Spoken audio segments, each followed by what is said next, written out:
Well, you will never think of literary clubs the same way after this next interview. Joining me now is Linda Gully. And let's get right to it because you've got to tell me the name of your book club and how long it's been in existence. We are the Inquirers Literary Club.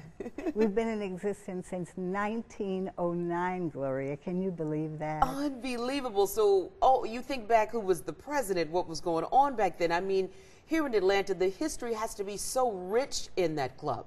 It is because back then, women couldn't even vote. White women couldn't even vote then. So you know black women couldn't. That's exactly right. But there were 12 women who were friends, and their husbands were black leaders in Atlanta. Mm-hmm. And many of them were professors and administrators in the Atlanta University Center. Mm-hmm. And of course, they played bridge, they entertained each other in their homes, but they wanted more than that. Right. They were interested in the arts and music, they were interested in education, in what was going on day to day, and what we needed as a community. Right. So they decided to form this club. And that's how the Inquirers Club, so because you think, well, it's a book club, so they just came up with the name, the Inquirers Club. Well, let me tell you how they got the Inquirers Club name. Actually, it was Dr. John Hope, who was president of Morehouse College. You see, they met in their home. So they met, the first meeting, as we understand it, was at their home. And I can see him coming in saying, why don't you all name yourselves the Inquirers Club? And that's what they do. And they were a literary circle because back then they couldn't belong to the Alliance Theater, which didn't exist then, but whatever was going on back then. They couldn't belong to the Atlanta Symphony, but they were interested in music, in poetry, in books, in education.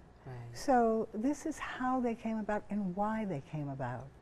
And what they did first was meet the needs of their black sisters by forming what is still in existence, the Gate City Day Nursery. They formed an organization, a nursery school, to take care of preschoolers and babies so those black women could go to work every day and not be concerned about who was taking care of their children. Were they safe? Were they secure? Were they being fed? And that's how it began, and we're so proud of that legacy. 107 years. That is absolutely amazing, phenomenal. So in the book club, you've got, what, great-great-great-grandmother. I mean, you've got how many generations? 4 generations? We are multi-generational. We have great-grandmothers and grandmothers and daughters and nieces and daughters-in-law and friends. We even include friends. I'm a friend. I'm not from Atlanta, but they invited me to join. That history has to be just phenomenal. So the Inquirers Club, how do you go about picking the books that you are going to read? Because I'm sure if no one has written a book on you all, somebody needs to, because that has to be just a rich tapestry of so much information going through that particular club. How do you pick the books? Well, what we do is we meet from October to June each year. And at the beginning, our officers decide what we're going to do, what our topic is going to be for the year, what our theme is going to be. And we actually, in addition to reading books, we have speakers in. We've had poets and playwrights, we've had authors, we've had presidents like President of Planned Parenthood came to talk to us about how Planned Parenthood has changed to meet the needs of women, and especially black women. We've had people like Pearl Clegg, who's come to talk to us about her books and her plays. We've had... You've got a bench ceremony that is also coming up, a celebration that's going to be coming up, because I know Toni Morrison is one of the authors. Of course, there are so many, but Harper Lee is another one. But Toni Morrison, you've got a celebration. Well, Toni Morrison has an initiative, the Bench by the Road, and we are thrilled that we are going to have the 17th Bench by the Road dedicated to our 12 founders. It's being placed on the plaza of the AU Center Woodruff Library.